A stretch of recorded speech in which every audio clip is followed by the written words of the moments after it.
Namaste students, my name is Mrs. Renuka Anand Pardesi, Assistant Professor from Ganpat Parsekar College of Education, Harmal, Goa. I am from Education Department. Course title name is Indian Knowledge System and my topic title is Forms of Indian Vedic Education System. I welcome you all to this module. Outline of my module, you will get to know that meaning of Indian knowledge system, concept of Indian education, forms of Indian Vedic education system, Chaturvedas and Shatvidya, 64 arts, other forms of Vedic education system, relevance of Vedic education system to multidisciplinary education, and lastly, relevance of Indian Vedic education system to modern education system. And when you have a look on the outline, in the same way learning outcome will be there, that students will be able to get to know the meaning of Indian knowledge system. They will provide an overview on forms of Vedic education. They will get to know the Chaturvidyas and Shatvidyas. That then forms other forms of Vedic education system, relevance of Vedic education system to multidisciplinary education, and lastly, relevance of Indian Vedic education system to modern education system. So we are nowadays having a look on that, listening so many times, than Indian knowledge system. So what is Indian knowledge system? Indian knowledge system is based in Vedas. It is nothing but knowledge of India. It emphasizes the integration of knowledge across various domains and a deep respect for the interconnectedness of all aspects of life. It is systematic transfer of knowledge from one generation to generation. It is not simply a tradition but well-structured system and process of knowledge transfer. When we talk about or have a look on the concept of education of India, then first of all we have a look on this concept, that Sa Vidyaya Vimukte, that is education which emancipates. Education fails if it does not help the individual to cultivate the art of life. In the same way, for the education, Rig Veda says that education is something which makes a man self-reliant and selfless. In the same way, when we have a look on Upanishads, they say that they have given the definition about the education, that education is something which liberates man from all bondage. Forms of Indian Vedic education system. So in the Vedic education system, there are both literary and non-literary forms of education.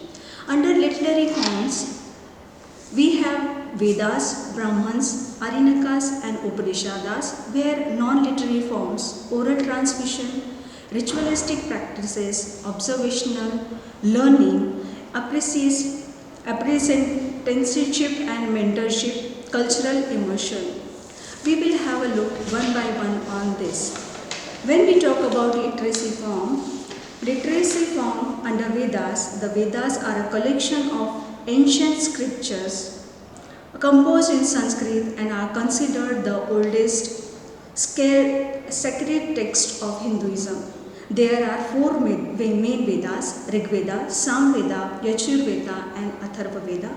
We will have a look in this Vedas in detail in coming few modules. Then Brahmanas, that Brahmans are prose texts that provide explanation and rituals association with the Vedas. They offer detailed instructions on the proper performance of rituals and sacrifices according to the Vedic traditions.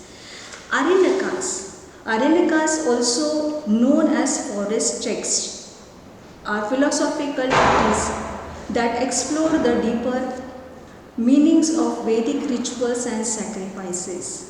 And last, in literary form, we get to know about that Upanishads. The Upanishads are a philosophical text that explore the nature of reality, the self and the universe. They are considered the culmination of Vedic thought and are often studied for spiritual enlightenment. Next, that when we talk about the forms of education, under that non-literary forms are oral transmission. Vedic knowledge was traditionally transmitted orally from generation to generation, teacher to student through the Guru Shishya's parampara. Then ritualistic practices. Under these practices, Vedic education involves practical training in performing rituals, ceremonies and sacrifices according to the Vedic traditions. Then observational learning. Much of Vedic education is based on observational learning, where students learn by observing their guru's conduct, behavior and lifestyle. Next one is experiential learning. Vedic education emphasizes experiential learning, where students actively participate in rituals, ceremonies and spiritual practices to gain direct personal experience and insight. Then appreciation and mentorship. Vedic education often involves mentorship, where students live and work closely with their guru teacher in an ashram or Gurukul tradition school. And lastly, cultural immersion. Vedic education fosters cultural immersion, where students are immersed in the rich tapestry of Indian culture, tradition and spirituality. We can say that this literary and not literary forms of Vedic education aim to impart both theoretical knowledge and practical skills, nurturing a holistic understanding of life, spirituality and the universe. In Hindu tradition, we can also have a look on that 14 Vidyas, which is 14 sciences or disciplines, and Shat Vidyas, which is 64 arts or skills, which are considered essential for a well-rounded education and cultural refinement. And if we look this carefully, that 14 Vidyas and 64 Kalas that are the part of this literary and non-literary forms. Come and have a look how it is literary and non-literary forms and parts of that education system. So when we talk about Chaturvidya, Chaturdasha Vidya, that 14 sciences or disciplines of knowledge comes. Under that, when we talk about 14 disciplines, Vedas, under that Rig Veda, Yajur Veda, Samveda and Atharva Veda, they takes place. Under Vedas, Ayurveda, Dhanurveda, Dan Dharma Veda and Shilpa Veda, they comes and they takes place. And Vedanta, Vyakaran, Jyotish, Nirukt, Kalp, Chand and Shiksha, they takes place. So 14 sciences, Chaturdasha Vidya, the 14 sciences refer to a set of academic disciplines or branches of knowledge that were traditionally considered essential for a well-rounded education in ancient India. These sciences include subjects such as phonetics, grammar, chandas, etymology, astrology, which means Jyotisha, ritual practices, ethics, logic, yoga, metaphysics, mythology, and legal principles, which is Dharma Shastra. The focus of the 14 sciences is primarily intellectual and philosophical, aiming to provide a comprehensive understanding of the universe, society, and self. And when we come to the Shat Vidyas, 64 arts, few of them I have just highlighted. It under which comes Vadya, Gita, Samavachya, Natya, Sutra Krida, Nritya, Alekha. These are the, and in the same way there are 64 arts or skills has been given. Now 64 arts or Shat Vidya is a diverse array of skills and crafts that were valued in traditional Indian society for their cultural, practical and aesthetic significance. These arts include disciplines such as music, dance, poetry, painting, sculpture and architecture, cooking and martial arts. The focus of the 60 arts is on practical and creative expression encompassing a wide range of talents and abilities beyond purely academic pursuits.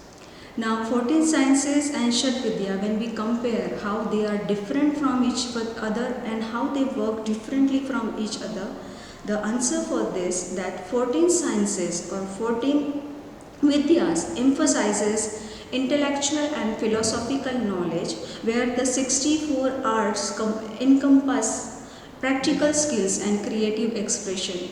Both are considered important aspects of traditional Indian education, aiming to cultivate well-rounded individuals capable of contributing to society in diverse ways. When we talk about or have a look on the pages of ancient history, then we get to know that there are one more form of Indian Vedic education which says about the Gurukula, Parishada and Sammelanas.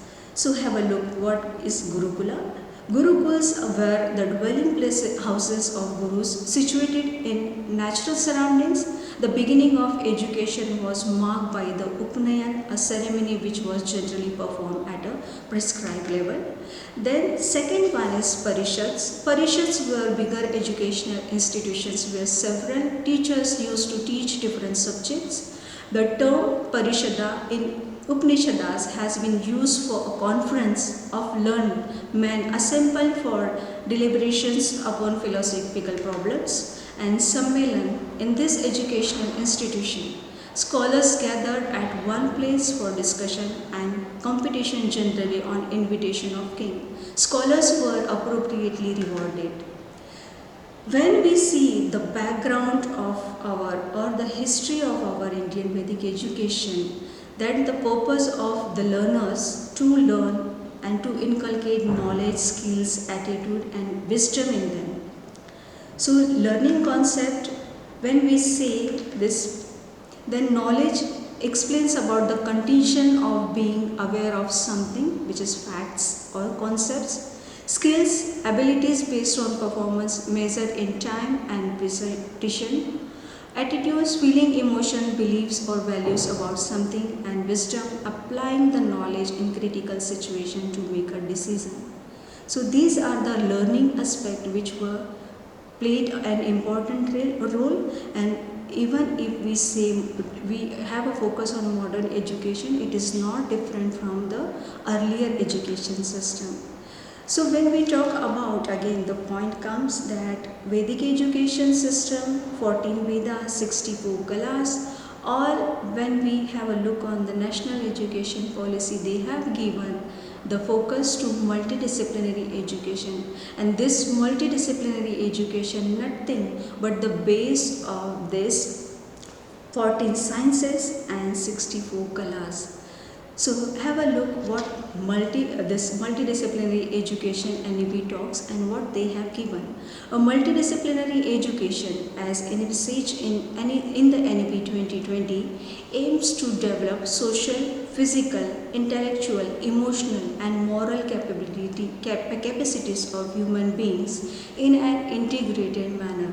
A flexible curriculum will facilitate creative combinations of various disciplines, and now we have started to work toward this, to making the multidisciplinary education. We have framed different sections in our university to follow this our basic and Vedic education system. I mean to say that again we are moving to our Vedic education system.